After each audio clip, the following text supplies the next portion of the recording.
Il existe une manière d'acheter une si bonne affaire que les gens penseront que tu triches. La plupart des gens pensent que les bonnes affaires, ça n'existe plus, alors qu'en réalité, elles sont simplement invisibles pour ceux qui ne savent pas quoi regarder. Et si tu penses encore qu'une bonne affaire, c'est une question de chance, alors regarde bien cette vidéo et tu vas voir que c'est une question de science et pas de miracle. Une bonne affaire, ça ne se trouve pas par hasard, ça se fabrique. Et dans cette vidéo, on va voir ensemble les signaux qui indiquent qu'un bien peut devenir une machine à cash, la méthode pour payer beaucoup moins cher que les autres, mais avant ça, tu dois comprendre pourquoi 99% des gens visitent les mêmes biens, mais ne voient pas les mêmes opportunités que les 1%. Négocier, c'est souvent ce qui nous bloque quand on est débutant. On se dit, je veux pas être trop agressif, je risque de braquer le vendeur. Et du coup, je risque de passer à côté du bien. Ou encore, j'y connais rien du tout, je vais me faire balader par l'agent immobilier. Et en face, tu te retrouves avec un vendeur qui est beaucoup trop dans l'émotionnel en général, parce que c'est un bien dans lequel il a mis beaucoup de cœur et d'énergie, ou un agent immobilier qui a 10 fois plus d'expérience que toi en négociation. Et le résultat, c'est que toutes les personnes qui ne dépassent pas cette peur de la négociation finissent par payer leurs biens beaucoup trop cher. Ils finissent par tout accepter et se convaincre qu'ils n'ont pas le choix et par faire une offre à l'aveugle. Alors, ils finissent par croiser les doigts et finissent finalement par passer complètement à côté de leur projet. Mais rassure-toi, aujourd'hui, je vais t'apprendre à négocier comme un investisseur sérieux. Sans arrogance, sans manipuler, mais avec stratégie, calme et clarté. Le gros problème quand on est débutant et qu'on ne sait pas encore négocier, c'est qu'on fait un amalgame. On croit que négocier, ça veut dire gratter un maximum et finalement être un requin. Ou encore qu'il faut mentir, faire le dur, menacer de se retirer, etc. Mais non, une bonne négociation, ce n'est pas un bras de fer. Une bonne négociation, c'est un dialogue entre deux personnes qui sont déjà d'accord. Il y en a une qui veut vendre et l'autre qui veut acheter. En tant qu'acquéreur, ton but à toi, c'est de défendre ton projet et d'acheter à un prix où tu vas pouvoir t'y retrouver. Donc le premier point, c'est de se rappeler en permanence que négocier, c'est défendre son projet et pas son ego. Et c'est en étant structuré, respectueux et précis que tu gagnes le respect en face. Et aussi, une belle baisse. Et je veux aussi t'apporter une autre perspective, moi qui m'a aidé à mettre de la valeur sur le fait de négocier le bien immobilier. C'est qu'en partant du postulat que 1 € d'économiser, ça veut dire 1 € de gagner, eh bien alors négocier, c'est gagner des fois plus de 15 000 € en seulement 5 minutes de négociation. Il m'est arrivé littéralement de passer 5 minutes à rédiger un bon mail, comme dit, structuré, avec les bons arguments, etc. Et de gagner des milliers, voire parfois des dizaines de milliers d'euros. Et à 15 000 € les 5 minutes, le ratio horaire est imbattable. Et ça veut dire que si tu ne gagnes pas déjà 180 000 € de l'heure, ça vaut le coup pour toi de prendre 5 minutes pour négocier. Une bonne négociation, c'est quand tu sais ce que tu peux vraiment payer, que tu montres que tu connais vraiment ton projet et que tu fais comprendre que tu es sérieux, pas pressé, mais pas naïf non plus. Pour la petite anecdote en passant, j'ai dû appeler récemment un agent immobilier qui m'avait vendu un de mes premiers biens locatifs pour une question de copro, parce que c'était dans la même agence, la vente de l'appartement et la gestion de la copropriété. Et même après plus de 5 ans, il se souvenait encore de moi, parce que justement, j'avais fait preuve de sérieux et je lui avais demandé des choses qu'aucun autre investisseur ne lui avait demandé. Notamment le fait de rédiger le compromis d'une certaine manière pour pouvoir ne pas payer d'apport. Mais bref, ça c'est le sujet d'une autre vidéo. Je voulais juste faire cette petite parenthèse pour te montrer l'importance de prouver ton sérieux à tes interlocuteurs. Mais s'il y a bien une chose que tu dois retenir de cette vidéo et à ne surtout pas faire, c'est de ne surtout pas tomber amoureux du bien immobilier que tu visites. Je vais le répéter une deuxième fois parce que c'est primordial. Ne tombe pas amoureux d'un projet avant de l'avoir signé, vérifié par les chiffres qu'il est rentable, etc. Tombe amoureux du fait de pouvoir le gérer une fois que tu as vérifié que tout était bon, que tu as mis le bon prix partout. Ce que je veux te faire comprendre, c'est qu'à l'inverse de toutes ces personnes qui achètent leur résidence principale sur un coup de cœur, là, tu dois agir en tant qu'investisseur et acheter non pas avec ton cœur, mais bien avec ta tête. Et il faut que les chiffres soient carrés. Tu peux bien sûr faire confiance à ton feeling pour voir comment tu ressens le quartier. Est-ce qu'il y a des good vibes, comme on dit. Mais c'est les chiffres qui doivent avoir le dernier mot. Et j'insiste parce que je me suis fait avoir sur l'un des projets que j'ai tenté d'avoir. J'ai dû abandonner parce que en fait, j'étais engagé, j'étais dans la spirale de l'engagement. C'est un biais cognitif qui fait que quand on commence quelque chose, on a envie que ça aille au bout. Sauf que, au bout d'un moment, quand les chiffres et certains critères fondamentaux n'y sont pas, il faut savoir se retirer. Tu n'abandonnes pas ton objectif qui est d'acheter un bien immobilier rentable. Au contraire, tu achètes pas ce bien parce qu'il n'est pas rentable. Autrement dit, si tu dois tricher avec tes chiffres pour trouver de la rentabilité et flatter ton ego, c'est que les calculs sont pas bons, Kevin. Tu te mens à toi-même et tu veux absolument mettre des paillettes sur ce projet pour passer cette étape de l'achat. Sauf que si tu te mens pour te flatter finalement, tu vas le payer très très cher ensuite. Et maintenant, je vais te partager les 5 étapes pour négocier intelligemment. Et la toute première étape, c'est de calculer ton prix plafond en amont.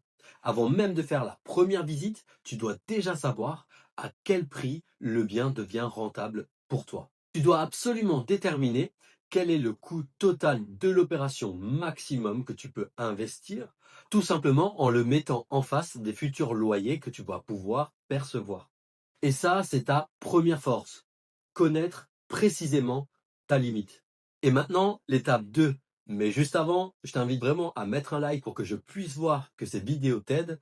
Et je t'invite aussi à t'abonner et activer la cloche des notifications pour ne pas rater les prochaines vidéos. Et donc, l'étape 2, c'est d'observer et prendre des notes pendant la visite. Il faut absolument que tu repères bien sûr les points forts, les possibilités d'amélioration, d'optimisation, mais surtout tous les points faibles. Des fenêtres simple vitrage, une cuisine à refaire, une salle de bain, un DPE complètement dans les choux, ou encore la copropriété, le bruit, le stationnement, etc. Je t'invite vraiment à devenir un véritable sniper sur ce point-là, parce que tu verras que chaque défaut est un levier de plus pour faire baisser le prix. Maintenant, passons à la troisième étape, faire une offre argumentée. Et le premier point, n'envoie surtout jamais un message du style je vous propose 80 000 euros. Point. D'ailleurs, pour l'anecdote en passant, du coup, aujourd'hui, je vends un de mes premiers biens locatifs et donc je suis du côté du vendeur. Donc, je vois très bien ce que ça peut faire parce qu'un acquéreur potentiel m'a envoyé un message de ce type-là. Il m'a écrit bonjour. Alors, le bien est à 150 000 euros et il m'a écrit bonjour. Si vous êtes prêt à descendre à 110 000 euros, je serai éventuellement ouvert pour une visite. Sans aucun argument et en plus, il n'y en a aucun parce que l'appartement a été refait à neuf littéralement. Donc, il n'a aucun levier sur lequel appuyer. Le DPE est bon, tout est neuf dans l'appartement, ou en tout cas, ça a moins de 5 ans, donc il n'y a aucune raison de négocier aussi fortement. À l'inverse, ce que tu dois faire, ce que j'ai toujours fait et ce que j'apprends à mes apprenants à faire, c'est de rédiger une offre complète, pragmatique, argumentée. Tu dois rédiger et expliquer ton offre de la manière suivante. Bien sûr, tu dois d'abord mettre les formes, mais ensuite, tu dois passer dans le vif du sujet. J'ai visité X biens, j'ai apprécié tel et tel point fort, par exemple l'emplacement, la propreté de la copropriété. Cependant, il y a un certain nombre de points qui impliquent un coût et ou un risque. Ici, je t'invite vraiment à tout détailler, idéalement avec des devis. Donc là, c'est potentiellement après une contre-visite avec un artisan. Et donc là, je t'invite vraiment à lister tous tes arguments avec un prix en face. Typiquement, il y a l'électricité à faire, poste à 5 000 euros, 10 000 euros. Il y a aussi le changement du système de chauffage ou l'isolation, devis estimé à 15 000 euros, 20 000 euros, etc., etc. Tu as compris un peu l'histoire. Tu peux même être transparent et dire que comme c'est un projet locatif, tu vas pouvoir espérer uniquement un loyer de temps, ce qui fait que le montant de ton prêt doit être uniquement de temps. En prenant en compte cette mensualité, on peut déduire un prix total. De ce prix total, il faut soustraire tous les coûts que tu vas avoir. Et donc le montant restant est le budget qu'il te reste à allouer au bien. Et donc ta phrase de conclusion peut être une phrase du style mon offre est donc de X milliers d'euros pour que le projet reste cohérent pour moi. Donc tu vois, tu n'es pas en train de gratter ou de racketter le vendeur. Tu es en train d'ajuster pour que tout le monde puisse s'y retrouver. L'étape numéro 4, et elle est hyper importante. Bien sûr, toutes les étapes sont importantes, mais celle-ci, c'est en général celle où on a vraiment le plus de mal à garder le contrôle. C'est justement de garder le contrôle de ses émotions. Le premier point rejoint ce que j'ai dit un peu plus tôt dans la vidéo, c'est de ne surtout pas trop s'attacher au bien, en tout cas pas trop tôt. Je sais que souvent, quand on visite un bien, justement, on doit faire cet effort de se projeter pour voir si le bien a du potentiel pour séduire les futurs locataires ou voyageurs, ou les futurs acheteurs si tu vas le revendre.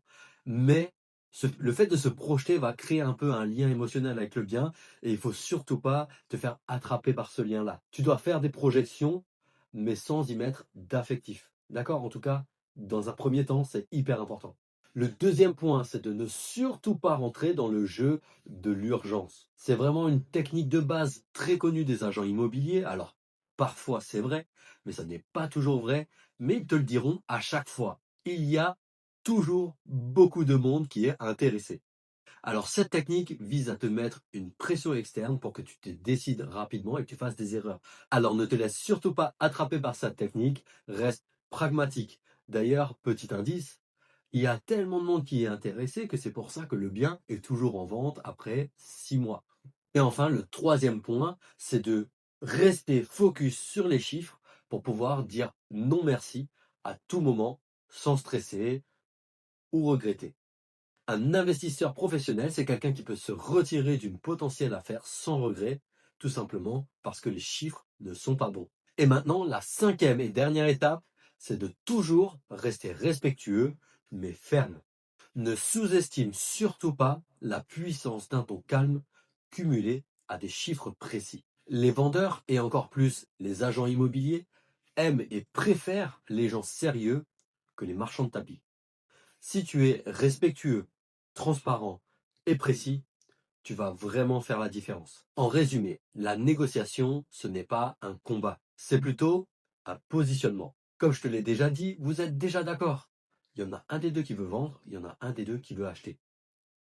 Le tout, c'est de trouver un prix qui convient à tout le monde. Donc ton but, c'est de te placer comme une personne fiable, structurée et informée. Et tu laisses le vendeur prendre sa décision dans le respect et sans regret. L'avantage, c'est que dans 100% des cas, tu ressors la tête haute. Et les fois où la négociation va au bout, tu ressors 100% du temps avec un prix plus bas. Et j'en profite pour te le rappeler, une affaire se fait à l'achat et non à la revente potentielle. Et maintenant, si tu veux en apprendre encore plus sur l'investissement immobilier, je t'invite vraiment à regarder ma vidéo qui s'appelle Le guide de l'investissement immobilier, formation pour débutants, la stratégie pour réussir. Et avant de scroller sur la prochaine vidéo, n'oublie pas de mettre un like pour que je puisse voir que cette vidéo t'a aidé. Et surtout, à t'abonner et activer la cloche des notifications pour ne pas rater la prochaine vidéo.